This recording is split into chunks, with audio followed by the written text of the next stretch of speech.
کو بتائے گا، وہ چیزیں بنانا سکھائیں گے جو آپ کے جسم کے کام آئیں گی۔ لیکن جب آپ قرآن پڑھیں گے، حدیث پڑھیں گے، شریعت اور نبوت اور وحی کے علم پڑھیں گے، وہ آپ کو بتائے گا ایمان کیا ہے، آپ کا دل کیا ہے، نماز کیا ہے، تقوی کیا ہے، اخلاص کیا ہے، للہیت کیا ہے، تعلق معاملہ کیا ہے، توحید کیا ہے، سنت کیا ہے، دنیا کیا ہے، قبر کیا ہے، آخرت کیا ہے۔ تو میری اصل کامیابی دین کا علم حاصل کر کے اس پر عمل کرنے میں ہے۔ اس کے میرے رب نے فرمایا قد افلح من تزکا۔ اور آپ بھی ذرا غور کریں کہ دنیا جو دھوکے کا گھر ہے، جس کے اندر کوئی کامیابی اور ناکامی کے فیصلے دنیا کی چیزوں کے اعتبار سے کرنے والا عقل مند نہیں ہوگا۔ آپ ذرا چند مثالوں سے سمجھیں کہ دنیا میں ہر انسان کی یہ خواہش ہے کہ میں کبھی بیمار نہ ہوں، میں ہمیشہ تندرست رہوں۔ کوئی انسان خواہ وہ مسلمان ہو، خواہ وہ کافر ہو، خواہ وہ امیر ہو، خواہ وہ غریب ہو، خواہ وہ مرد ہو، خواہ وہ عورت ہو، خواہ وہ کوئی بھی ہو، وہ یہ نہیں چاہتا کہ میں بیمار ہو جاؤں، بلکہ وہ یہ چاہتا ہے کہ میں ہمیشہ صحت مند رہوں، میں ہمیشہ تندرست رہوں۔ مگر یہ خواہش دنیا میں پوری نہیں ہوتی۔ آپ دنیا میں کوئی انسان نہیں لا سکتے، دکھا سکتے جس کو کوئی بیماری نہ ہو، جس کو کوئی مرض نہ ہو۔ کوئی نہ کوئی بیماری کسی نہ کسی وقت میں ہر ایک کو ضرور ہوتی ہے۔ دنیا میں یہ خواہش انسان کی پوری نہیں ہو سکتی۔ تمام انسان بیمار ہوتے ہیں، کسی کو بڑی مہلک بیماریاں، کسی کو معمولی بیماریاں، مگر خواہش ہر ایک کی ہے کہ میں تندرست رہوں، کبھی بیمار نہ ہوں۔ اس مجمع میں جو یہ چاہتا ہے کہ میں بیمار ہو جاؤں، وہ ذرا ہاتھ کھڑا کریں۔ اب جو چاہتا ہے کہ میں ہمیشہ تندرست رہوں، وہ ہاتھ کھڑا کریں۔ سارے یہ چاہتے ہیں، مگر یہ خواہش پوری ہوتی ہے؟ دنیا میں سب انسانوں کی خواہش ہے کہ میں ہمیشہ جوان رہوں۔ ڈاکٹر حکیم کے پاس جائے گا، لکھا ہوتا ہے نجومیوں نے، جی جوانی تمہیں مل جائے گی، اور جس نے کوئی چیز نہ کھانی اس کو یہ مقوی ہے، فوراً کھا لے گا۔ ہر ایک چاہتا ہے میں جوان رہوں، لیکن کیا ایسا ہوتا ہے دنیا میں؟ بڑھاپا آتا ہے کہ نہیں آتا؟ بڑھاپا، جوانی ختم۔ ہر ایک چاہتا ہے میں زندہ رہا، کبھی مجھے موت نہ آئے۔ بائی پاس کرا رہا ہے، آپریشن کرا رہا ہے، دوائیوں اور علاج پر خرچ کر رہا ہے، ہمیشہ میں زندہ رہوں، موت نہ آئے۔ اور یہ بھی دنیا میں ہر ایک کی خواہش ہے، جو مانگوں مل جائے، جو چاہوں وہ ہو جائے۔ آپ اور ہم کتنی خواہشات رکھتے ہیں، بتاؤ پوری ہوتی؟ تو یہ دنیا میں کامیابی کام۔ میں چاہتا ہوں میں تندرست رہوں، بیمار ہو جاتا ہوں۔ میں چاہتا ہوں جوان رہوں، بوڑھا ہو گیا۔ میں چاہتا ہوں میں زندہ رہوں، موت آنی ہے۔ میں چاہتا ہوں میری ہر خواہش پوری ہو جائے، جو نکالوں، جو چاہوں وہ مجھے مل جائے، مگر یہ ہوتا نہیں ہے۔ تو پھر یہ دھوکے کا گھر ہوا نا۔ کوئی ایسی جگہ بھی ہے جہاں یہ ساری خواہشات پوری ہو اور انسان کامیاب ہو جائے؟ بولو، ہے؟ دنیا میں نہیں ہے مگر ہے۔ آخرت میں جنت ہے۔ حدیث میں آتا ہے کہ جب اللہ تعالیٰ جنتیوں کو جنت میں اور جہنمیوں کو جہنم میں داخل کریں گے تو اللہ کی طرف سے اعلان کرنے والا اعلان کرے گا کہ اے جنتیوں، جہنمیوں، آج کے بعد تم ہمیشہ جہاں جہاں بھی ہو تندرست رہو گے، کبھی بیمار نہیں ہوگے۔ اب جنتیوں کے لیے اعلان ہوگا، جہنمیوں نے تو ان کے لیے تو بیماری ہے ہی وہی جو آگ میں جل رہے ہیں، اس سے بڑی بیماری کیا ہوگی؟ جنتیوں کے لیے اعلان ہوگا کہ جنتیوں تم ہمیشہ جنت میں رہو گے اور جنت سے نکالے بھی نہیں جاؤ گے، کبھی بیمار بھی نہیں ہوگے، ہمیشہ تندرست رہو گے۔ پھر اعلان ہوگا ہمیشہ جوان رہو گے، کبھی بوڑھے نہیں ہوگے، ہمیشہ زندہ رہو گے، کبھی موت نہیں آئے گی۔ اور جب یہ اعلان ہوگا کہ کبھی موت نہیں آئے گی تو اس اعلان کے بعد جہنمیوں کو اتنا صدمہ ہوگا کہ اگر موت پر موت نہ آئی ہوتی تو شاید اس صدمے میں مر جاتے، اور جنتیوں کو اتنی خوشی ہوگی کہ اگر موت پر موت نہ آئی ہوتی تو شاید اس خوشی میں مر جاتے، مگر موت پر بھی موت آ گئی۔ اور پھر اللہ یہ اعلان بھی کریں گے جو چاہو گے وہ ہو جائے گا۔ بسم اللہ الرحمن الرحیم ان الذین قالوا ربنا ثم استقاموا تتنزل عليهم الملائكة ألا تخافوا ولا تحزنوا وأبشروا بالجنة التي كنتم توعدون نحن أولياؤكم في الحياة الدنيا وفي الآخرة ولكم فيها ما تشتهي أنفسكم ولكم فيها ما تدعون نزلا من غفور رحیم. جو چاہو گے ہوگا، جو مانگو گے مل جائے گا. ایک پرندہ اڑا جا رہا ہوگا، دل میں جنت ہی کے آئے گا، اس کا گوشت بڑا لذیذ مزیدار ہوگا، بڑا لذیذ ہوگا. یہ خواہش پیدا ہوگی تو اس کے سامنے وہ پرندہ بنا ہوا اس کے سامنے موجود ہوگا. تو میرے دوستو، یہ دنیا دھوکے کا گھر ہے، یہ دارالغرور ہے جہاں انسان کی خواہشات بھی پوری نہیں ہو سکتی. یہاں پر بیماریاں ہیں، یہاں پر بڑھاپے ہیں، یہاں پر غم اور صدمے ہیں، یہاں پر موت ہے، اور یہاں پر اپنی مرضی پر انسانی زندگی نہیں ہے. لیکن اللہ تعالیٰ فرماتے ہیں کہ دنیا میں اگر تم ہماری مرضی پر چلو گے تو ہم جنت میں تمہاری مرضی کی زندگی تمہیں عطا کریں گے. اصل کامیابی وہ ہے، اصل فلاح کی جگہ وہ ہے. اس لیے دارالغرور سے دارالسرور جانا ہے، دھوکے کے گھر سے اس گھر میں جانا ہے جہاں پر خوشیاں اور دائمی راحتیں ہیں. اور وہ گھر کیسے ملے گا؟ وہ تب ملے گا جب قرآن کا علم حاصل کرو گے، جب دین کا علم حاصل کرو گے. اس سے کہ قرآن جنت کا راستہ بتاتا ہے، اس سے کہ قرآن آخرت کا راستہ بتاتا ہے. حضور علیہ السلام کا فرمان جنت کا راستہ بتاتا ہے. اس لیے اگر چاہتے ہو کہ میں کامیابی مکمل حقیقی اور دائمی حاصل کروں تو دین کا علم حاصل کرو، اور جو دین کا علم حاصل کیا ہے یا کرو، اللہ مجھے اور آپ کو اس پر عمل کی توفیق دے. غور کریں، اللہ نے یہ نہیں فرمایا قد افلح من تعلم، وہ کامیاب ہو گیا جس نے علم حاصل کیا. نہیں فرمایا وہ کامیاب ہو گیا جس نے اپنے آپ کو بنا لیا، جس نے اپنے آپ کو سنوار دیا. مراد اس سے عمل ہے. اور حضرت نے جن اکابر کا نام لیا جو دنیا سے گئے ہیں، یہ کامیاب گئے ہیں، یہ اپنی جنت بنا کر گئے ہیں. یہ قد افلح من تزکا کا مشتاق ہے، یہ کامیاب گئے ہیں. اب میں اور آپ بھی کامیاب جائیں، ہمیں ان کے نقش قدم پر چلنا ہے.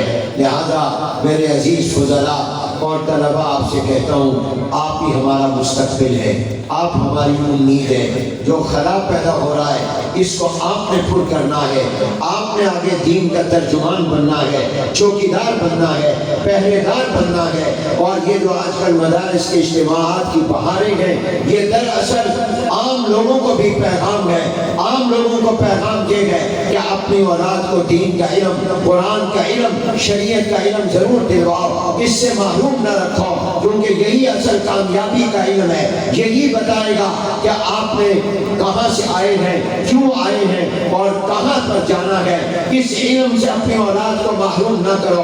اپنی اولاد کو ڈاکٹر بھی بناؤ، اپنی اولاد کو سائنسدان بھی بناؤ، اپنی اولاد کو وکیل بھی بناؤ، اپنی اولاد کو اعلیٰ عصری سائنسی تعلیم بھی دلواؤ، مگر قرآن سے محروم کر کے نہیں، دین کے علم سے محروم کر کے نہیں. دین کا علم بھی اس کو دلواؤ تاکہ اس کو پتہ چلے کہ میں آیا کہاں سے ہوں، آیا کیوں ہوں، میں نے جانا کہاں ہے، کامیابی اصل کیا ہے، اور کامیابی کا راستہ کون سا ہے، اور میں کہاں پر جب مجھے پہنچنا ہے جہاں پر میری خواہشات بھی پوری ہوں گی، جہاں پر مجھے راحتیں بھی ملے گی، جہاں مجھے ہمیشہ کی سکھ والی زندگی بھی ملے گی. لہٰذا اپنی اولاد کو دین کا علم بھی دلواؤ. ان مدرسوں کو آباد کرو، اپنے خاندانوں میں ایک بچہ بچی کو لازماً عالم دین کا بناؤ. اور جو عالم بن چکے ہیں آپ کو توجہ کریں کہ ہم نے جو علم حاصل کیا اس پر عمل بھی کرنا ہے. ہم نے عمل کر کے قد افلح من تزکا کا مشتاق بننا ہے. یہ علم اس لیے آیا تھا تاکہ میرے عقائد کو خوبصورت کرے، میرے اعمال کو خوبصورت کرے، میرے اخلاق کو خوبصورت کرے، میری زندگی کو خوبصورت کرے. جب یہ خوبصورت ہو جائے گا تو میں کامیاب ہو جاؤں گا. امام بخاری نے بھی آخری سبق میں یہ نہیں کہا کہ کہ تمہارا علم تولا جائے گا، بلکہ کہا تمہارا عمل تولا جائے گا، تمہاری زبان کی باتیں تولی جائیں گی۔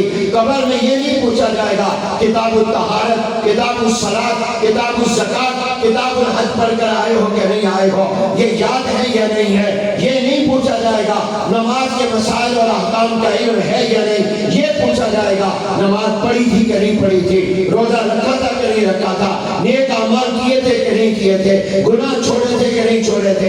علم نہیں تولا جائے گا، عمل تولا جائے گا۔ یہ زندگی عمل سے بنتی ہے، یاد رکھو عمل کے بغیر کچھ نہیں۔ حضور علیہ السلام نے اپنی لخت جگر، نور نظر، جنتی عورتوں کی سردار سیدہ فاطمہ الزہرا رضی اللہ تعالیٰ عنہ کو فرمایا، فاطمہ تم مجھ محمد کی بیٹی ہو، مگر یہ خیال نہ کرنا کہ میرے والد کی نبوت مجھے جنت میں لے جائے گی، نیک عمل کر کے آنا اور نیک عمل ساتھ لے کر آنا۔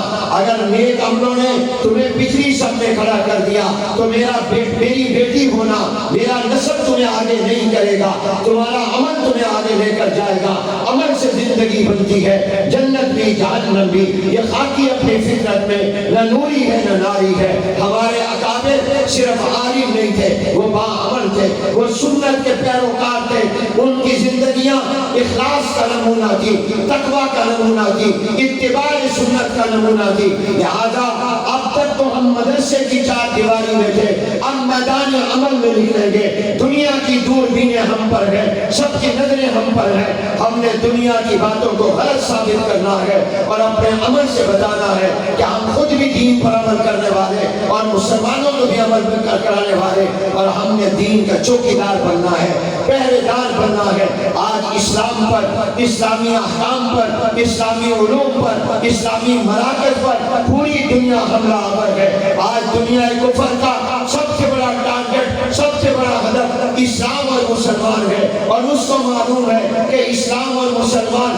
اس وقت تک ختم یا کمزور نہیں ہو سکتے جب تک کہ مدرسہ کمزور نہ ہو، جب تک کہ مولوی کمزور نہ ہو، جب تک کہ مسجد سے مسلمانوں کا رشتہ کمزور نہ ہو۔ اس سے مسلمانوں اپنی اولادوں کو عالم بناؤ، مدرسوں کو مضبوط کرو، مسجدوں کو مضبوط کرو، اس لیے کہ مدرسہ ہے تو مجھے اللہ کا پتہ چل رہا ہے، مدرسے نے مجھے بتایا اللہ کون ہے، مدرسے نے بتایا مجھے کہ توحید کیا ہے، مدرسے نے مجھے بتایا سنت کیا ہے، مدرسے نے مجھے بتایا بدعت کیا ہے، مدرسے نے بتایا حق کیا ہے، مدرسے نے بتایا باطل کیا ہے، مدرسے نے بتایا کہ غلط کیا ہے، مدرسے نے بتایا صحیح کیا ہے، مدرسے نے بتایا حلال کیا ہے، مدرسے نے بتایا حرام کیا ہے، مدرسے نے بتایا جائز کیا ہے ناجائز کیا ہے، مدرسے نے بتایا فرض کیا ہے واجب کیا ہے، مدرسے نے بتایا سنت کیا ہے مستحب کیا ہے، مدرسے نے بتایا قبر کیا ہے، جہنم کیا ہے، جنت کیا ہے،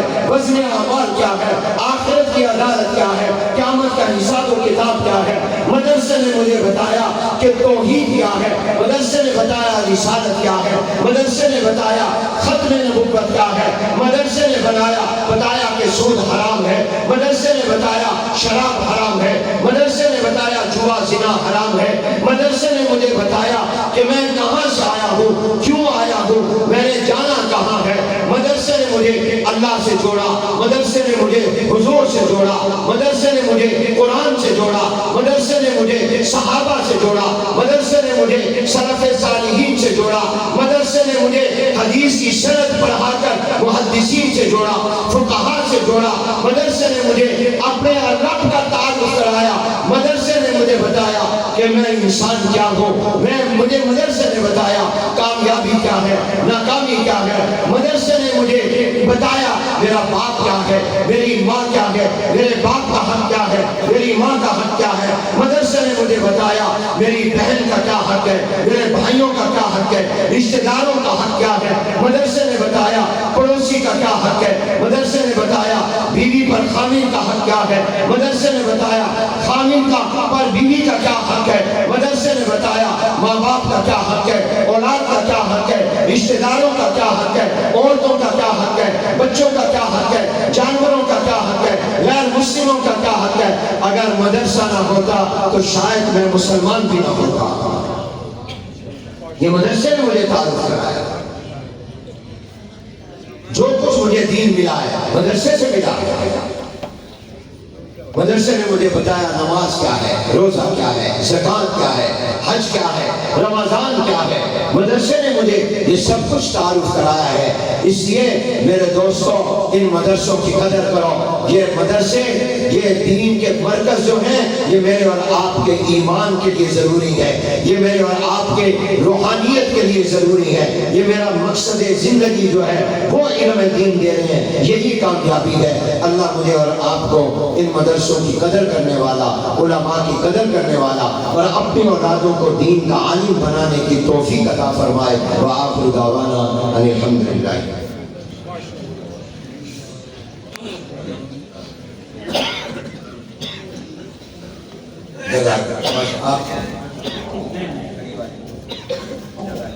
ایک گزارش ہے، ایک عمل ہے 3 سے 4 منٹ کا، لیکن اس کے لیے، اس عمل کے لیے شرط یہ ہے کہ جتنے حضرات یہاں پر کھڑے ہیں وہ بیٹھ جائیں، تشریف رکھیں، درود شریف پڑھتے جائیں۔